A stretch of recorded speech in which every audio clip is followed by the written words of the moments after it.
Lemonade Mouth is the 2011 Disney Channel original movie that follows 5 teens and their stupid little family problems as they form a band that shakes up the whole school and tells the world, I've got arms and I'm not afraid to flail them. Unified by the magic of a very sour-looking lemonade, these outcasts learn that when there's nothing real to fight against in your life, you can simply create your own problems and try to solve those. Like what the CIA did with the crack epidemic. But despite its underdeveloped conflicts, convoluted character relations, and confusing young adult story structure, I can't help but smile every time these kids magically compose a song from their jail cell, bond over soft drinks, or angrily use their voices to tell the world all vending machines matter. So I hope you're thirsty for a tart glass of Fever Dream and another lemonade flavored installment of Clip Breakdown.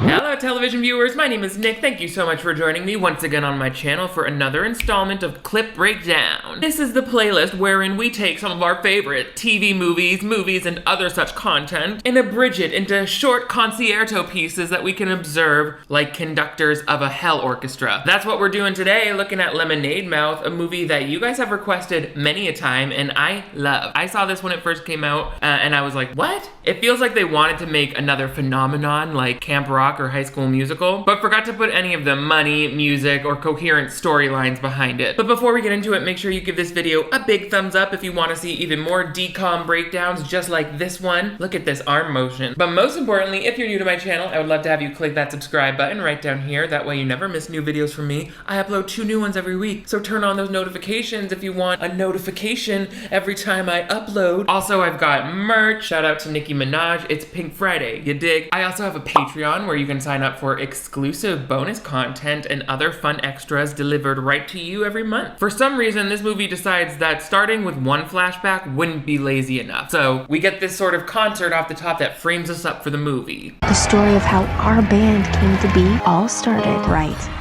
here. Oh, so it's like the Breakfast Club, but even more I don't care about it. The movie begins with all of our kids in detention. I mean, I don't know why we're starting the movie with them about to go on stage for a concert and then have them flash forward to detention. Seems like, couldn't you just have the movie start in detention? Whatever. Either way, we get introduced to all of our characters. Stella Yamada, lead guitar. Gwen Gifford, keyboard. Mo Bangery, bass. Charlie Delgado, drum god. And me, Olivia White. The frail Caucasian female whose perspective offers an entry point for racist Americans. Bridget Mendler is who plays Olivia White, our white-ass lead here. But the real star is obviously Kaylee Kiyoko, who plays Stella. She is seriously a queer icon, and I believe probably a lot of people's sexual awakening in this movie. She has the most badass attitude throughout this whole movie. Stella is the moment. We're gonna clean up around here. We're gonna unpack and...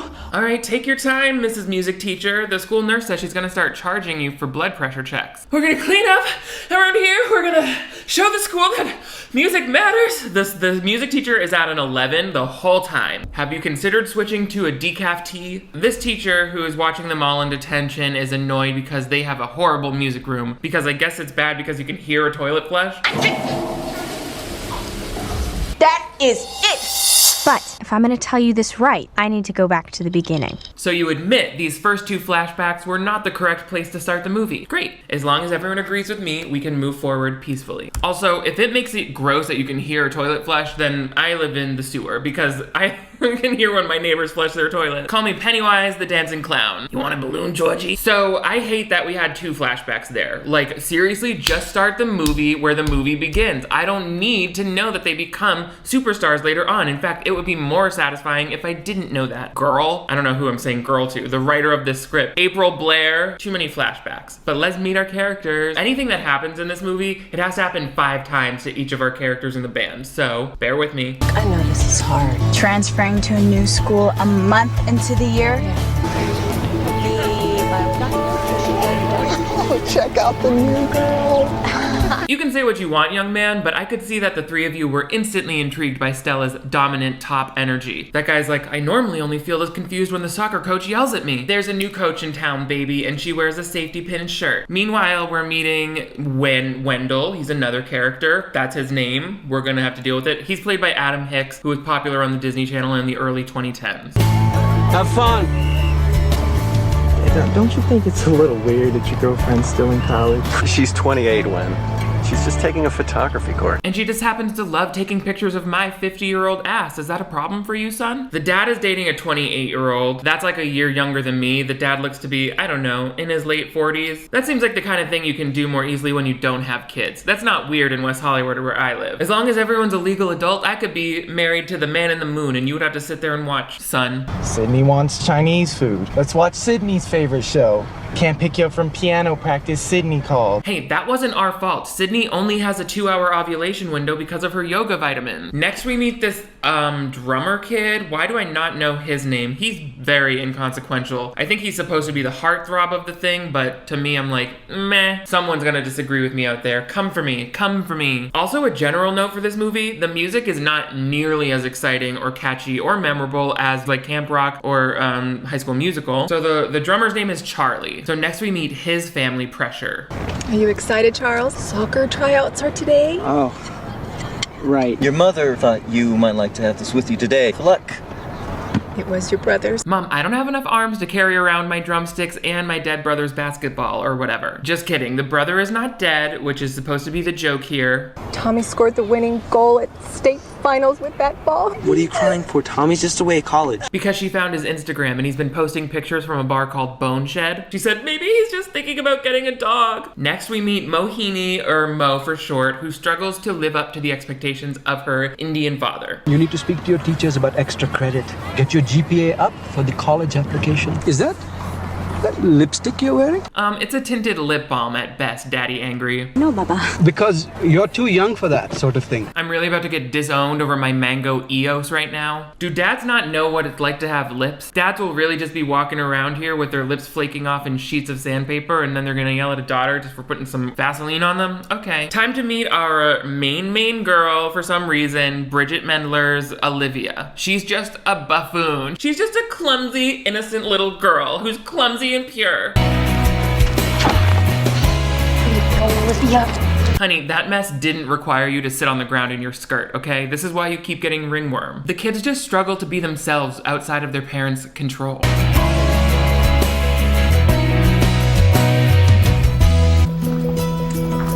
She really just applied that Lancome Juicy Tube, looked in the mirror and said, "F you, Dad." Also, she's really out here acting like a baddie over the iPhone strum ringtone.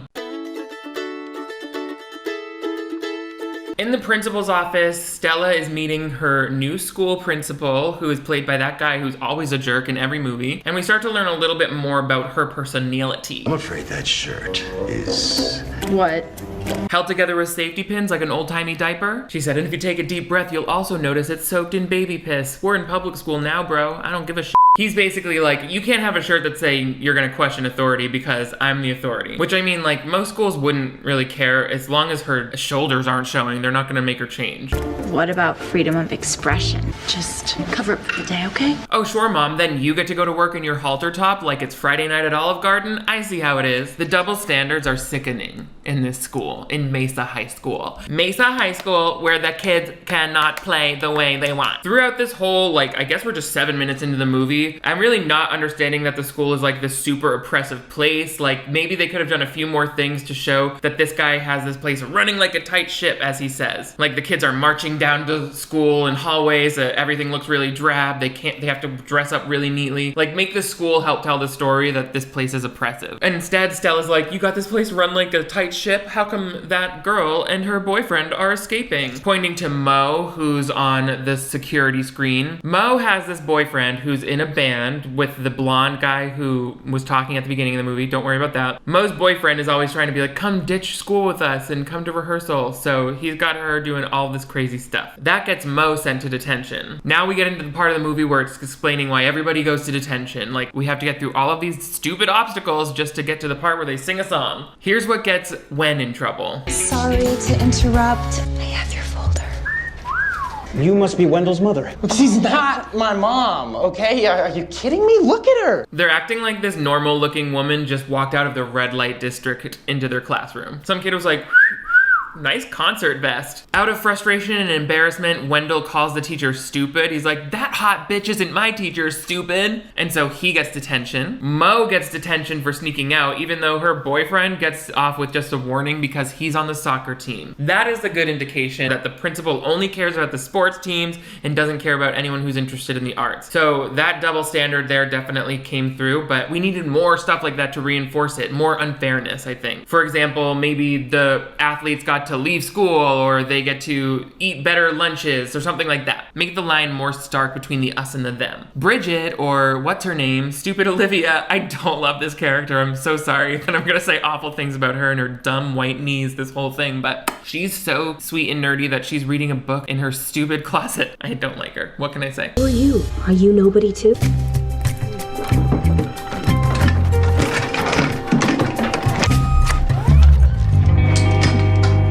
Detention for being too cute. Silly smart girl who's just so conventionally attractive. Me. Emily Dickinson wasn't hot, okay? So don't read her and think you know what's up. At an assembly, we learned that the school is really heavily funded by a sports drink company. Turbo Blast. The drink that sneezes in your face! Turbo Blast apparently paid for the whole gymnasium and for the, I guess like the scoreboard as well. So the principal is obsessed with Sports Blaster. Turbo Blast. A Sports Blaster is when your dildo's made of silicone. Just kidding. Pretty much right off the bat, Stella starts getting harassed by these popular girls who don't have a name and don't have a defined character. They're just like part of the evil at the school. Not great character development. It's okay. It's okay. It's okay. Also, people were telling me to change the strap of my water bottle. I didn't, but I already got pasta sauce on it. Don't be mad. That's right. Why don't you, find another seat? Why don't you find out what it feels like to tumble down 5 rows of aluminum bleachers, Scamanda? It's annoying how she was just like, hi. She was ready to make a friend with this cute blonde girl. She turned out to be a scheming little blue uniform cheerleader whose dad loves her. Well, Stella's had enough of this unfairness and she stands up and uses her voice. This is how she gets detention. My shirt, my decision. I think the chant usually goes, my body, my choice, just because it's a little less specific to you and your homemade t-shirt. For sparking a mini revolution, Stella has to report to detention in the basement where not just the bad kids go, but pretty much any kid who doesn't fit into the sports-loving school binary. This is the underground. Robotics Club, Shakespeare Society, Chess Club, Ballet, Athletes, Art Club, School Newspaper, AV Club. Anything that doesn't fit Principal Brennigan's mold, you'll find it down here. Pretty sure this school's basement is actually just the first floor of the school. There seems to be like a classroom for everyone here, so I'm not sure why they're making it seem like such a bad thing. They're like, oh, the science club has to go in this science room. Oh, the ballet class has this huge ballet room. It's because we don't belong. I think they could have done more to make this seem like the kids didn't have what they needed, instead of just making it seem like we just have to be down here. And they could have done it all in the form of sight gags. If they're like, oh, here's the art class, and it's like kids painting with finger paints on the wall, or just like doing coloring books or kid stuff. And then they're like, oh, here's photography class, and it's people pretending to take pictures, and they're like, that would look so cool if we had film, I bet. Or the home ec class is just mixing with empty bowls, and they're like, ooh, I can't wait to try this with sugar. Then it's funny, because it's like, oh, the school is just getting money for sports and stuff, and even though they have tons of kids interested in this stuff, they don't have the materials they need to pursue these other creative skills. So anyway, this young man gave us a much too long tour of the entire basement. Like, we didn't need all of that. You could have used that screen time for something a lot quicker and more satisfying. It's all just to get Stella to basically the door of her detention room, which is right next to this Mel's lemonade machine that all of the kids stop at. Get ready, because this is where we cram that lemonade portion into the movie that doesn't really ever fit anywhere nicely. There was a moment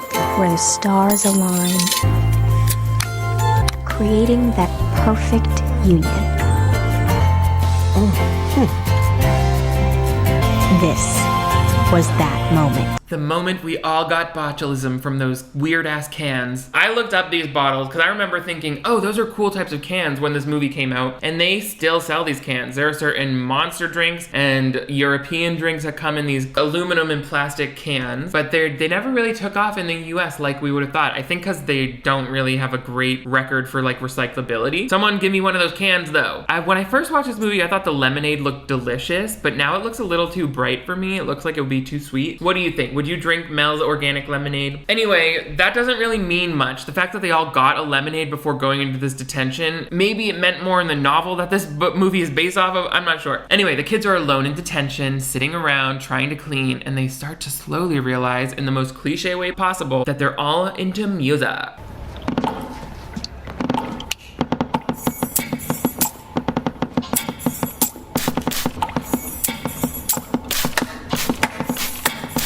Love the passion for music, kids, but maybe don't spray Windex in each other's faces. They all just like get up and grab their instruments of choice and they're like, we got this. Stella is going off with her rhythmic portion.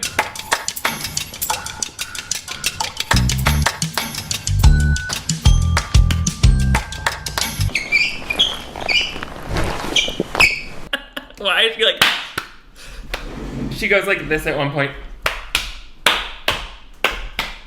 Like, honey, no, eat a banana, you're shaking. Bridget, our shy girl, whose name is actually Olivia, I keep calling her by her real name because we're such close friends.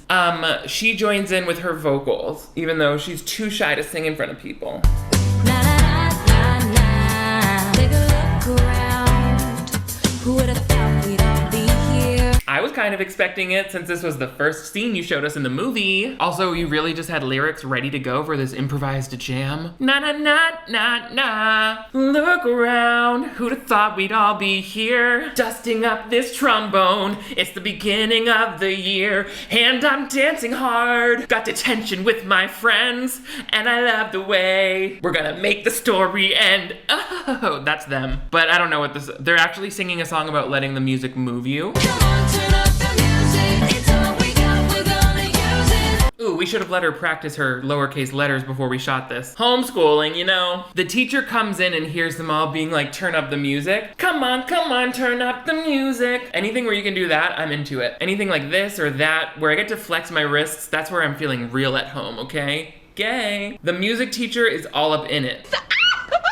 You're banned! We're not a band. We don't even know each other. Which makes those performance-ready backup vocals you just whipped out even more unbelievable. This movie doesn't even try to make realistic depictions about the songwriting process. They're like, oh, is this a guitar? Here comes the sun, do-do-do-do. Like, you didn't write that. How did you write that so fast? The teacher suggests that they could even sign up for the Rising Star competition, which is a local talent show wherein the top band gets a record deal. I think it would have been more exciting if they made the prize of Rising Star something that was a little more specific to their conflict about the principal not putting enough money into the art. Like, you get like some sort of $100,000 school donation. See, I can hear a toilet flushing next door right now. Oh, this music room is garbage. Oh, so the winner of Rising Star, maybe they get like $100,000 donated to their school's art program so that everybody can learn the craft. They can get food for home ec, they can get paint for the art class, they can get a music room that works. Because they pretty much lose sight of like the Rising Star competition right away. It's just something they float at the beginning. I'll explain as we go. Making tomorrow stars today. Making the.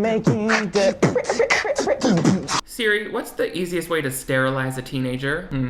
No good matches. We'll figure that out later. Like, everyone is pretty much down to play their instruments and make music, but Olivia. She's always holding everyone back. I would be like, you know what? I don't care. We can find another skeletal white girl. The last time I performed on stage was my first grade recital, and 5 minutes into Baba Black Sheep, I threw up down Mikey Nichols' back. Honestly, if one bad performance as a child is enough to scare you away from the stage forever, I'm not gonna twist your arm. We still got enough blonde singer-songwriters to saturate the market. We're good. Also, you just sang in front of 5 total strangers. This movie is 2 hours long, and this woman, they couldn't even make a conflict out of this woman singing in front of these new friends for the first time. She just started going, na na na na na na na na, dusting, na na na na na na na na, dusting. It would have been so cool if they were like all playing their instruments together and they heard her humming and they're like, are you a singer? And she's like, well, I write words, but I can't sing. And they were like, come on, sing, sing, sing. And she doesn't want to. And maybe then they realize they all are drinking the same lemonade and they're like, well, it doesn't matter anyway. We've all been relegated to the basements like this lemonade machine, just like everyone else who likes to do art here. I guess we're the outcasts. Cheers to being the outcast. Glug, glug, glug. And that makes Olivia be like, all right, I'm gonna sing, let's sing. I think that would have brought the lemonade into the story a little bit more clearly, that it's like, oh, they all bonded over being too shy or being not loved by the rest of the school, and that gave her the confidence to be like, I'm gonna be myself and sing my song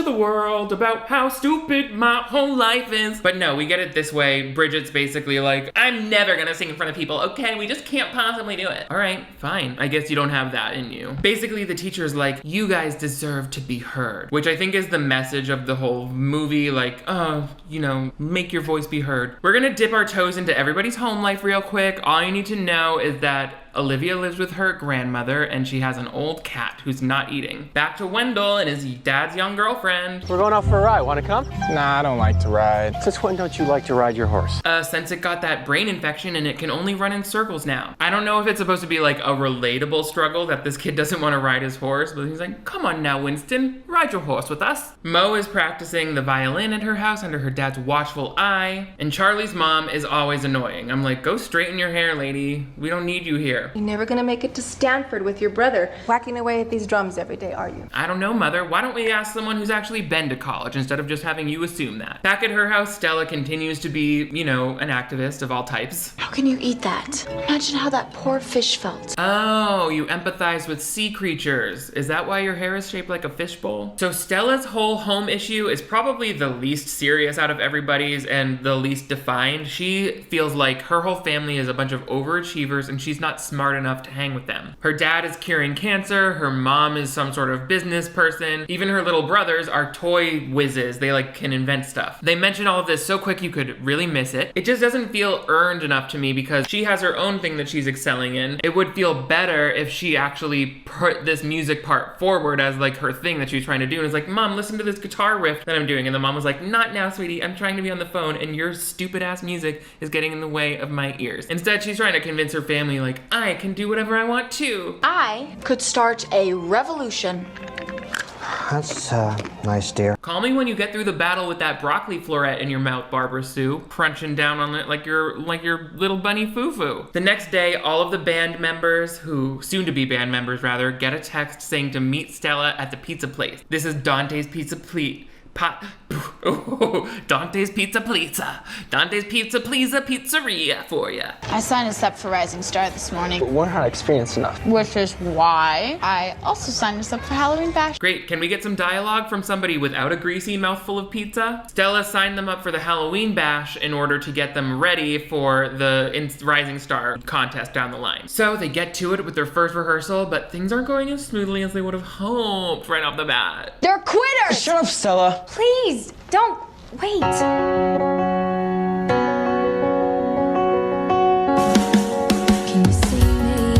Wow, the songwriting process is so organic for them, it's almost like effortless magic. Wingardium Leviosa, we're singing a song. So like for 2 seconds, they're all playing different styles of music and Mo is like, I'm classically trained, this is not for me. Couldn't we have had something music-based that showed them kind of breaking through? Like maybe Mo's like, I can't do your rock and roll bass, I can do this. And starts playing the cello and then the drum guy starts adding a beat to it and they're like, oh, we can remix all of our sounds are different, but together they make something beautiful and original. Like they could have built that into the music instead of having them just all be like, you know what, we are done fighting. Playing perfect pop music. Later on, Mo's boyfriend is mad because his band with that blonde guy, half their set was taken away to make room for this new band that's coming in. And Mo's like, well, I'm in the new band. And he's like, come on, man, my music is important to me. And she's like, well, mine is to me. It's a lot. I mean, like so many conversations in this movie. There's so little songs and so little action that it's just like, stop talking. Anyway, we get the second song in the thing. It's not from the band Lemonade Mouth, but it is from those 2 blonde kids in the school.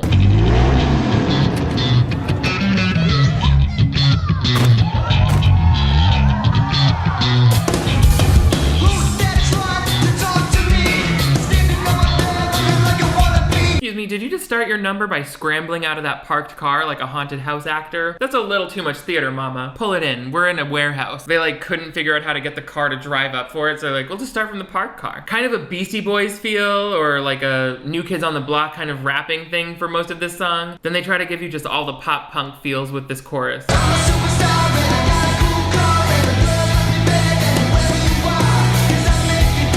This song is inflaming my white guilt. That's how bad. That's where we are. But everyone in the school is like, yeah, they're the best band ever. I love the way they high kick. So back to the basement with our detention group. I think now they just practice down in the basement in this new music room, which again, I think it's confusing that the jocks are treated more favorably than the musicians, but the jocks are also musicians. Do you see the problem? It could even be separate characters, like we have the bad soccer player and we have the front man for this rock band who thinks he's better than them. But whatever, the outcasts are the outcasts, the other kids are the cool kids. That's all you gotta know. Okay. I see everyone brought their official underworld badges. Yeah, we're subterranean and we're proud. Like the Ninja Turtles, but with rotten little lemonade teeth. See, like if this type of toast was something they did before every meeting to be like, we're the outcasts, we don't care, to being the outcast. And it was something they did every time they played, like a callback, then I would be like, oh, the lemonade plays such a big part in this because it symbolizes them as being outcasts relegated to the basement. Again, maybe they went into all that in the book. I'm just building this out, but they could have easily scripted it. They could have given us that in the script. It would have been so easy. This movie is long. Boo, it's too long. Okay, but let's keep moving. Olivia comes in and she's like, they hung a sign that says back off the bash or else, meaning don't play at the holiday bash. Mo's boyfriend is being totally off-put by the fact that she's playing the bash. He's like, I'll call you later maybe. Totally giving her the cold shoulder. In general, it's bad news that they're playing the Halloween bash, okay? Thanks. So, hey, you're the lead singer of the new band, right? Yeah. Oh, then why don't you just belt one out for us? What if she was like, sure. Old Man River. This blonde little weasel is getting in a fight with all of them, but you know Stella's not gonna take no crap from no blonde man. Make it quick. Make it quick. Yeah.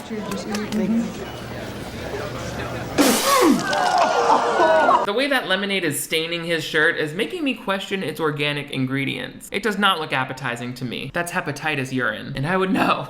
That guy starts telling on the principal. Lemonade mouth over here spits all over me. And that is how we got our band name. And it won't ever play into the story that much ever again. Now all the kids are really getting to know each other as bandmates. Hey. What are you doing here? Stella said I should come by, work on some songs with you. Oh, did she also tell you to just show up at my house unannounced whenever you want in order to do it? You better get out of my mudroom. Your whole head is a piñata to me. That's what I would say. Don't come to my door without me knowing. I've never met one of Olivia's friends before. Graham did not like being told off like that in front of company. She said, I'm about to go trash your asthma inhaler, you Taylor Swift stand-in. Wow, that is an old cat. Yeah. Nancy was my mom's, and so she's just kind of like the last real thing I've left for, so. I want to ask this nicely, but was your dead mom the last one to brush that cat's fur? Because she's looking a little matted. They wanted the cat to look old, so they said, let's rub it in dirt. You guys, this is where we get a midpoint conflict that, I don't know what it's supposed to, it's like some sort of inciting incident, but it comes really late, like halfway through the movie, and it doesn't incite that much. I think I know just the thing to make us feel better. Lemonade! Turbo Blast donated the gym and the scoreboard, and we have to get rid of any competing drink machines. What? That's the stupidest thing I've ever heard. Oh, so you can't hear that feather that's been hanging from your ear this whole time. Stella gets all upset that they're taking out this drink machine as though it's like the most bizarre thing ever. Girl, your school is sponsored by Pepsi. You're not gonna have a Coke machine in the basement. It's just the way it is. Most people just bring their favorite drinks from home to this place. They're like, you're making a big deal. Meanwhile, back at Wendell's house. What's all this? Sydney stuff. Whatever issues you're having with Sydney, we have to figure them out because she makes me happy, Wen. Yeah. And I've asked her to marry me. Which is why she'll be moving in to this giant denim shirt that I'm wearing. She's already got a U-Haul in there unloading. Meanwhile, the rude, what's-his-name guy, the blonde guy, tricks Mo into seeing that there's some other blonde girl talking to her boyfriend in the weight room. So they're setting up all sorts of conflict here. Oh, it's exhausting. Like, I don't know what's going on anymore. I've seen this movie 3 times in this last week, and I'm like, what? I forgot about that. Too much happening. Now we go to the Halloween bash. We're gonna get a musical performance coming up. It's about time, right? There's seriously only like 2 songs in this movie. Why is there a full-grown skate park manager at my child's Halloween party? Of course, Olivia is too nervous to perform because why wouldn't it be all about her right before we go on stage? Like, we've rehearsed this a lot. Like 6 minutes. I don't know.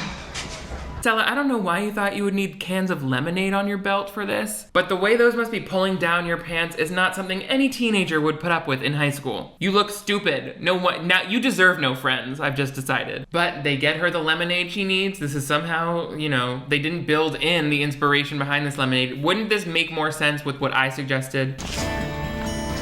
Olivia. Whispering doesn't make what you're doing seem less stupid. If they had always been using their like signature toast at the beginning to like steal their nerves, then they could have used this opportunity to be like, hey, take this lemonade and remember, no matter what happens out there tonight, we're still gonna be the losers of the school, so there's nothing to lose. Tell the subterranean losers. Glug, glug, glug. Like, then it would make sense. I wouldn't just be like, oh, she really needed that lemonade to inspire her. Like, the drink itself is not what's doing anything here.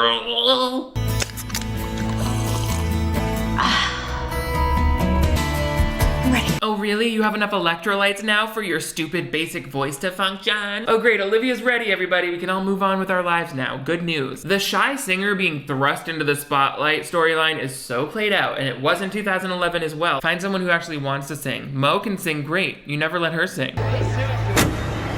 Great stage presence, Liv. The lights come on and she acts like she just saw the Babadook. That's a spotlight. You knew that was gonna happen. But they get their nerves together and they start singing a song, and you're gonna love it.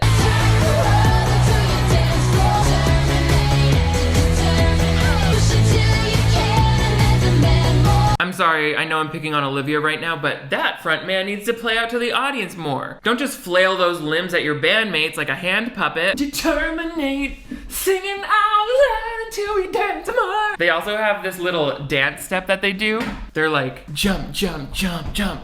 Determinate, determinate. Me showing you that dance was my downstairs neighbor's cue to wake up. Determinate is the name of that song. It's one of the only ones worth listening to. Oh, until Wendell comes in with his fast talking. Ugh. Oh, it makes me cringe.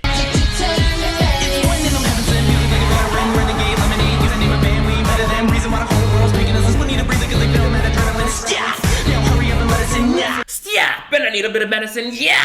Your white ass rapping is too fast to even understand, and therefore it's pointless. I bet you if you slowed that down to half speed, he would be like, and then mix 1/2 cup of mayonnaise with 2 cups of chicken cubes. Stella takes the little interlude in this song to tell the whole school what's up. You know, she's got a lot on her mind. Everybody, we want you to pass this back, so hurry up! We'd like to shine a light on a recent change that affects us all.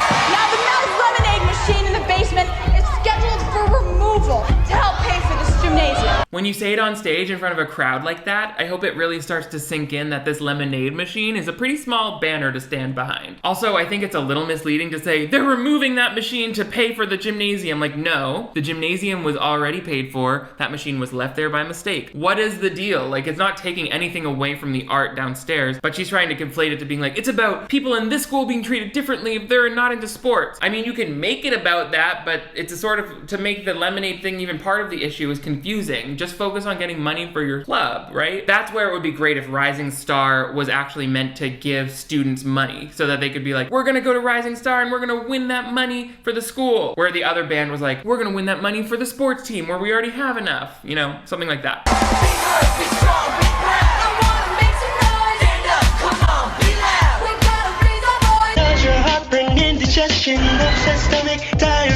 There is nothing excusable about any of the arm movements they do. They're like, stand up, be tall, be proud, we're gonna make some noise, everyone sings out loud, and now we're dancing, boys.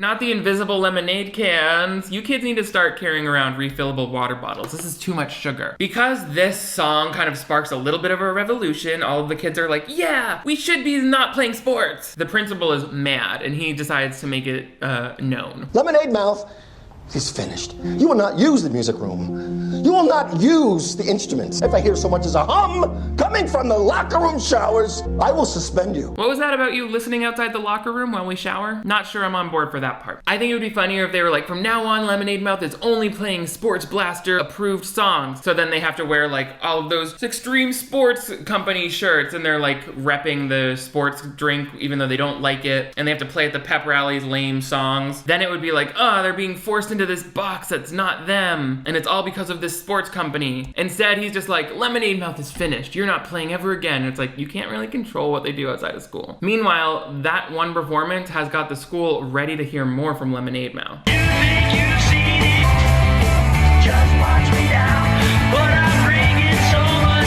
Yeah, I don't think these arm movements are as memorable or distinctive as people thought they were going to be. I think they wanted like an all in this together type of thing from High School Musical, but all of those featured extras look embarrassed to be doing this. Ooh, making noise, clicking, strinking, like, okay. Because they can't play at the school anymore, Stella has the idea to ask Dante if they can play at the pizza place. So they have a recurring gig at the pizza place. That way they can still get the practice they need for the Rising Star competition.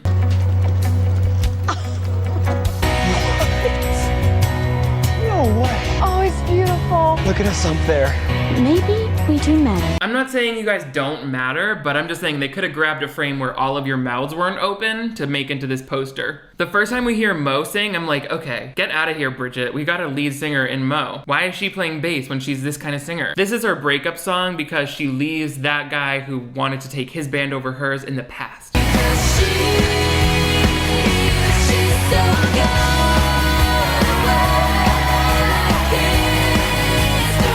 You know, some of the customers in this pizza place are like, the newspaper ad said authentic Italian atmosphere. Like, my heart goes out to the season 1 cast of Glee over here, but it's really noisy in here and my crust is f***ing burnt. Listen to these vocals. I'm obsessed.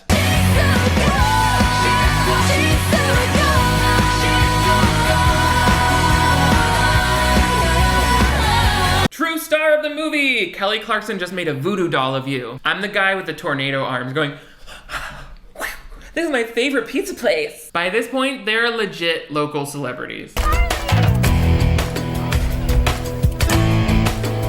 Why did the whole school watch them descend the staircase like the dead passengers at the end of Titanic? Finally, we get some bonding moments between all the kids and we find out what their deals are, as though we didn't have that yet. Sometimes I like to look up and see what shapes I can find, you know, in the clouds. Giant old lady with a skirt and an umbrella. I see a hand. It's an alien pushing a baby carriage. I'm gonna go out on a limb and assume that the novel this movie is based off of sucks. Sometimes I think I'm too stupid to be in my family. No wonder my mom ignores me. I wish my dad would ignore me. Try living up to a perfect brother. I'd take perfect brother any day over my dad's ridiculous girlfriend. Oh, my dad's in prison. Child. Anyway, so. Mo was like, I think we're still just the kind of looking at clouds type of friend group. Again, as they all talk about what their problems are with their family, it just feels way too neat and not like I've seen enough of it. Like, it feels like they're just talking about these problems and I haven't seen enough evidence of them. And I don't think that it needs to be that way. There's enough time to play with in this movie. He writes, but I don't write back. I don't know what to say. He's made some really bad decisions since my mom died. For example, it was super uncool of him to try to hand jive with her corpse at the funeral, but he's still my dad. You guys, something big happens for Lemonade Mouth. It's you! On the radio, they're playing our song on the radio, yes! Okay, but you better not be giving your grandmother a heart attack over some AM college radio station, okay? If this is pay for play, then you need to let her relax a little bit. Now that they're somewhat celebrities, they've got standing room only at Dante's Pizza, but that little weasel with the blonde hair from the rival band decides to heckle them one night and causes this big commotion.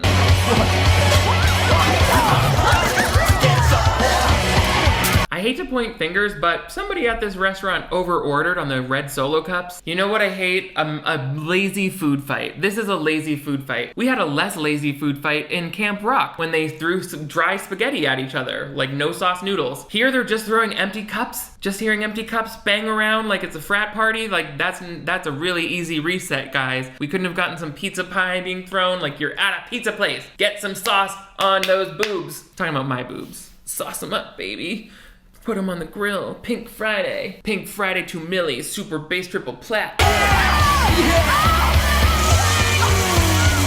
Where is such a jerk. Conte's not gonna let us play there anymore, that's for sure. Which is presented like it's a conflict, but your whole purpose was just getting practice for the Rising Star competition, which you've had for weeks now. The whole town loves you. I think that it doesn't matter anymore. Do you guys even remember your own motivations? Like, nobody read this script through and thought like, oh, we should make this make more sense. This movie only holds up if I don't look back at the last scene every time I open my eyes. Anyway, what's his name? Charlie confesses his feelings for Mo, and she's like, I just see you as a friend. So he runs off. Meanwhile, when she gets inside, she's starting to cough, so she's getting sick, and her mom sends her to bed. We get 5 scenes here where each of these kids has something go wrong for them, so I'm just gonna breeze through it. Charlie is playing drums angrily, and he slams his finger in the drawer. Wendell's dad asks him to be the best man at his wedding, and he hits his eye with a picture, so he has a black eye. They're trying to play it like this is the band's low point, where everyone is like not right, in a bad place, and not able to play. Wait, where are you going? What's to talk about? Okay, we can't play, so we're out. Maybe this is a sign. Maybe it's time to call it quits. I would have hoped so at the 80-minute mark, but nope, there's still a lot more movie left here. I don't even remember my mom. I haven't talked to my dad in years, and you have the nerve to feel sorry for yourself? Give up. See, if I care, I didn't even want to be in this band in the first place. Then why did you do it? For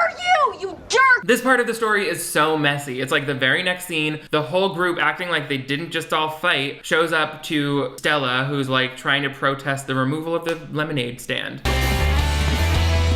What happened? What's going on, Stella? I am protesting the removal of our Mel's lemonade machine. You're kidding me, right? In this weather? It's gonna rain. Let's get out of here. I love how it's going to rain, but everyone's squinting in the bright sun and they just turned it blue. Somehow they get into a kerfuffle with those delivery men who are trying to remove the machine. Like, they could have made this whole plot point make a lot more sense. It would have been better if all of the kids were infighting at the time, when it's like, well, I would love to help you, but Olivia over here is a quitter. I'm not a quitter. You're the one who thinks that we shouldn't do this thing. And then they all start fighting, and then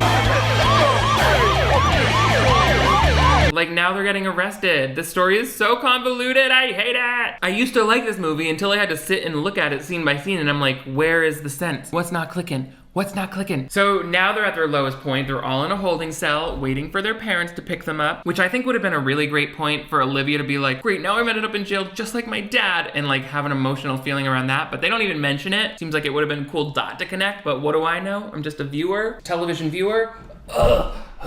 But instead they just start doing their tippity tap music, stomp session.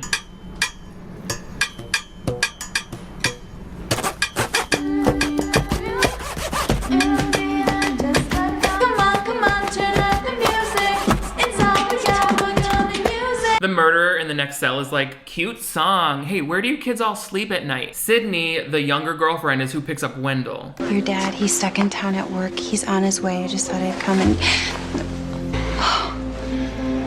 Thanks for coming. You're welcome, sweetie. Just always hug me with your pelvis arched really far away from me. Pretty much every kid gets a little bit of resolution with their parents here. Mo tells her dad that she's not gonna be able to live up to being a perfect daughter all the time, and he is just like, okay, I guess I'll kill you then. And then Charlie meets with his older brother that he's always trying to live up to, and even his brother is like, I'm not so perfect either. I got bad grades this semester. So that resolves that. And then Stella talks to her mom, and she's like, you're the most beautiful, determined woman in the whole world. I mean, like, this is what happens when you dole out a little problem to every character. Then it starts to feel like a checklist where it's like, okay, we set up the family problem, and then the family problem self-resolved because they went to jail. It would have been great for all this emotional stuff to come through in some sort of musical performance, but I mean, at this point, it's just like we're in the home stretch. Final 20 minutes, gang. And it's the night of the big show. We've got our rival brand showing up, and they're singing their final song. I'm so sick of these white devils. Don't you wish you were us? Don't you wish you were us? No, I don't wish I were you. What are you bringing to the table? Black denim and hair pomade? Don't act like One Direction didn't do it better.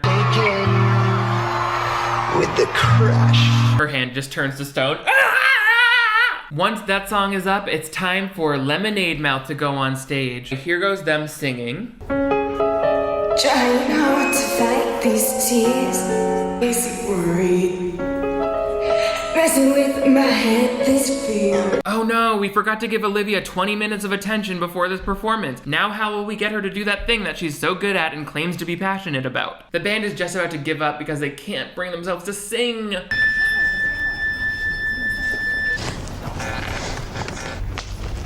Trying hard to fight these tears, you worried. Messing with my head, this fear. You know you gotta get it out. The audience is like, see, your job is actually not that hard. And then the whole audience starts standing up, and then the band comes back on stage, and they're shocked with how much involvement the audience has.